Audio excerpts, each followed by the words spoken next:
Hello friends, my name is Andy Dixit and once again I welcome you all to my YouTube channel. Last video में हमने vocab को discuss की थी जो कि आपके लिए काफ़ी फ्रूटफुल रही, आपने बहुत प्यार दिया।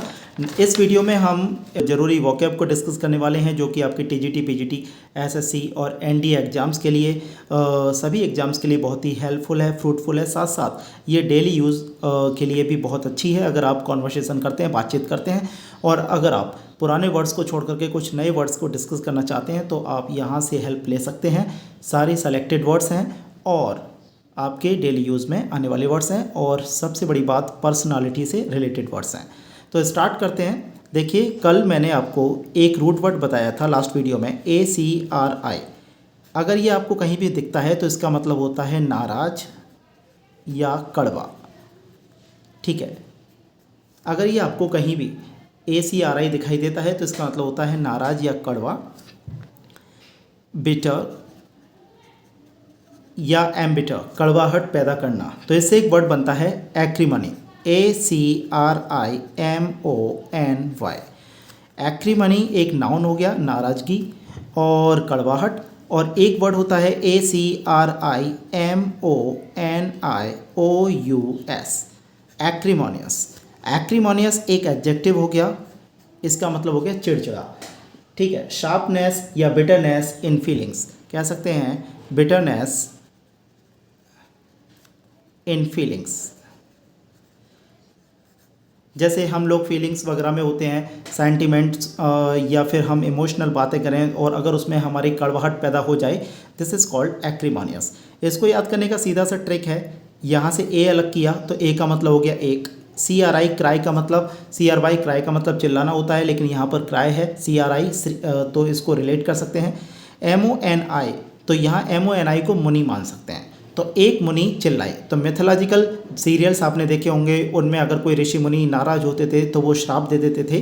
तो वहाँ पर एक मुनि चिल्लाए, एक मुनि क्राई किए, यानी कि एक्रीमोनियस, शार्पनेस या बिटरनेस इन फीलिंग्स और एक्सप्रेशंस। ठीक है, तो ये हमारा वर्ड हो गया। फिर इसके बहुत सारे वर्ड्स थे, जैसे एक्ट्रेट, वो हमने लास्ट वीडियो में डिस्कस किए। एम्बिटर, करवाहट पैदा करना। रैंकरस, RANCOROUS,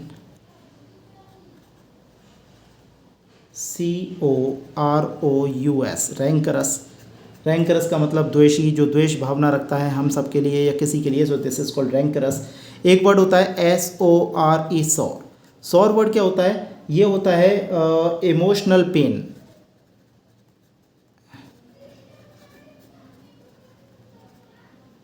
जब हम इमोशनल बातें करें दो लोग और उसमें हमें गुस्सा आ जाए, हम सेंटिमेंट्स के साथ में गुस्सा करें, तो दिस इज़ कॉल्ड सोर। तो ये यहाँ पर ये कुछ वर्ड्स हैं। रिजेंटफुल भी हमने कल बताया था, एंग्री की जगह पर यूज़ करना, इसका भी मतलब क्या होता है? नाराज़। ये बहुत सेलेक्टेड वर्ड्स हैं, इनको अच्छे से नोट्स बनाते चलिएगा। अगर हम इसके एंटोनिम्स की बात करें तो एंटोनिम्स में जैसे हम सब जानते हैं केयरिंग, तो केयरिंग इसका एंटोनिम हो सकता है। जेंटल इसका एंटोनिम हो सकता है। सिंपैथेटिक इसका एंटोनिम हो सकता है।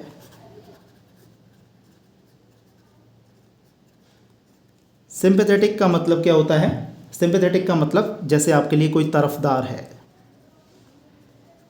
ठीक है, तो बहुत ही सिंपैथेटिक है, सहानुभूति रखता है, तो ये सिंपैथेटिक हो गया। एक वर्ड होता है टेंडर, TENDER। इसके दो मतलब होते हैं। ये अगर नाउन की तरह यूज़ करते हैं तो इसका मतलब हो जाता है टेंडर, खरीद फरोख्त या टेंडर उठ रहा है। और अगर हम टेंडर को वर्ब की तरह यूज़ करते हैं तो इसका मतलब होता है प्यार दिखाना या प्यार जताना, स्नेह जताना, तो दिस इज़ कॉल्ड टेंडर। तो टेंडर को अगर हम वर्ब की तरह यूज़ करते हैं तो इसका मतलब हो जाता है प्यार दिखाना, प्यार जताना। और अगर हम जो है यूज़ करते हैं नाउन की तरह तो इसका मतलब होता है कोई भी खरीद। ठीक है, तो ये वर्ड्स आपके लिए हो गए। उसके बाद अब कुछ और नए वर्ड्स डिस्कस करते हैं। एक वर्ड है एडमंट, ADAMANT। ये बहुत ही अच्छा वर्ड है, एडमंट। एडमंट का मतलब, ये हमारा नाउन है और इसका मतलब होता है अटल, जो किसी भी चीज़ पर अटल रहे, उसको कोई डिगा ना सके। इसको याद करने का बहुत ही सीधा सा तरीका है, अटल बिहारी वाजपेयी, एडमंट बिहारी वाजपेयी।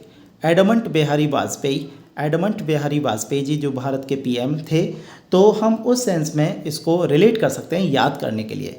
तो अटल बिहारी वाजपेयी जी सबको याद है, एडमंड बिहारी वाजपेयी जी आपको यूज़ करना है। इसका मतलब हो जाता है अटल, ठीक है, बिल्कुल अटल। इसका एक मतलब हीरा भी होता है, मणि भी होता है, तो इस सेंस में हम यूज़ कर सकते हैं। अगर हम इसके सिनोनिम्स की बात करें जो बिल्कुल अटल है, उसको कोई नहीं हटा सकता अपने रास्ते से, तो इसके सिनोनिम में सबसे पहले आता है डॉगेड, DOGGED, ठीक है। डॉगेड जो है एक वर्ब है, इसका मतलब होता है जिद्दी। ऑब्स्टिनेट आप जानते ही हो, स्टबर्न आप जानते ही हो, तो OBSTINATE, ऑब्स्टिनेट। ऑब्स्टिनेट का मतलब होता है जिद्दी। उसके साथ स्टबर्न, STUBBORN, इसका ही मतलब होता है जिद्दी। लेकिन ये बहुत ही कॉमन वर्ड्स हैं आजकल। अगर हम यूट्यूब चैनल्स को देखें या फिर है ना, अगर कहीं पर कोई इंग्लिश स्पीच सुने तो वहाँ पर एडमंट वर्ड बहुत यूज़ होता है। द हिंदू न्यूज़पेपर में भी एडमंट यूज़ किया जाता है। एक इसके लिए स्लैंग यूज़ होता है, इस पर मैं स्टार लगाऊंगा, इसको हम बातचीत में यूज़ कर सकते हैं। इसका मतलब होता है pig headed. Pig headed, pig headed का मतलब ये होता है जिद्दी, स्टबर्न, जिसको कोई कन्विंस ना कर सके, this is called pig headed, ठीक है। और हम इसके साथ साथ ऑब्ड्यूरेट भी यूज़ कर सकते हैं, OBDURATE। ऑब्ड्यूरेट का भी मतलब यही होता है, ऑब्ड्यूरेट का भी मतलब जिद्दी होता है। कन्विंसिबल, जिसको हम कन्विंस किया जा सके, और इनकन्विंसिबल, INCONVINCIBLE,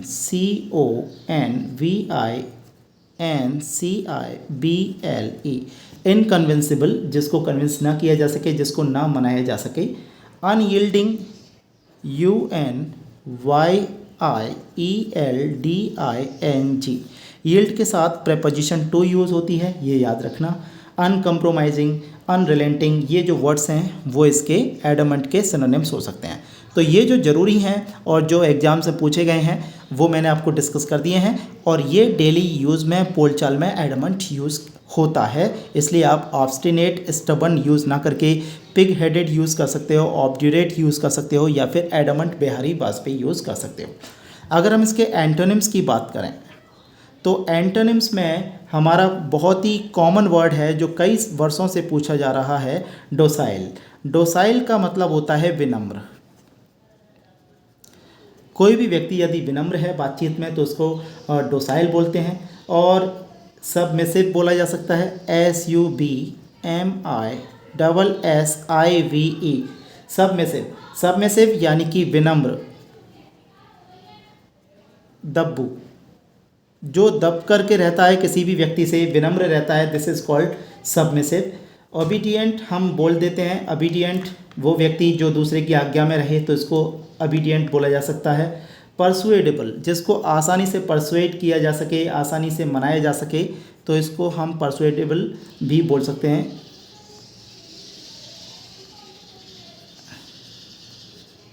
परसुएड राजी करना होता है, और अगर इसमें एबल लगा दिया तो इसका मतलब ये एडजेक्टिव हो गया, जिसको मनाया जा सके, जिसको राजी किया जा सके, परसुएडेबल। और परसुएड अगर हम बोलेंगे तो एक वर्ब की तरह बोलेंगे, राजी करना, ठीक है।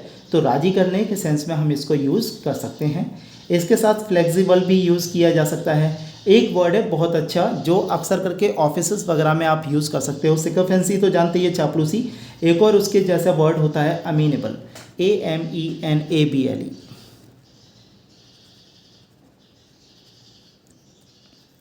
अमीनेबल, अनुगामी, ये एक ऐसा पर्सन होता है, अमीनेबल ये भी एडजेक्टिव है, ये एक ऐसा पर्सन होता है जो इसका बॉस कह दे बस वही काम को करने वाला, तो उसके पीछे चलने वाला, तो दिस इज़ कॉल्ड अमीनेबल।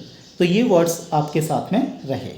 अब हम नेक्स्ट वर्ड को डिस्कस करते हैं। इन वर्ड्स को आप डेली यूजेस में बोल सकते हैं और अपने ऑफिसेस वगैरह में बोल सकते हैं, और ये पूछे गए हैं, ये बात तो है ही। एक न्यू वर्ड है आपका एब्सकॉन्ड।